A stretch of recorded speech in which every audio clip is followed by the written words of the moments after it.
तो बहुत बच्चों का सवाल होता है कि सर हम कितना ही कोशिश कर लें हमसे फिजिक्स के क्वेश्चंस नहीं बनते। ठीक है, हम कोई भी चैप्टर, जैसे मान लो कि नया चैप्टर स्टार्ट होता है तो हमें स्टार्टिंग में जो चैप्टर समझ में आता है उसके बाद में हमें चैप्टर बिल्कुल नहीं समझ में आता।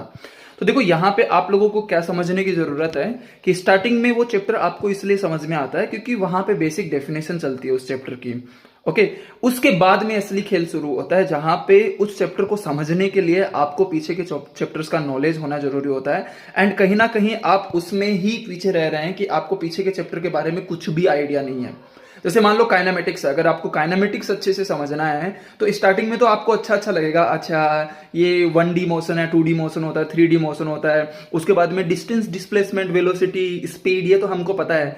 लेकिन उसके बाद में खेल शुरू होता है जब इक्वेशंस ऑफ मोशन स्टार्ट होती हैं, तब वहां पे इंटीग्रेशन, डिफरेंशिएशन, ये सब लगता है ना। उसके बाद में तुम्हारी आंखें से हवा में उड़ना स्टार्ट हो जाता है क्योंकि आपको बेसिक नहीं पता, बेसिक मैथमेटिक्स, वेक्टर नहीं पता।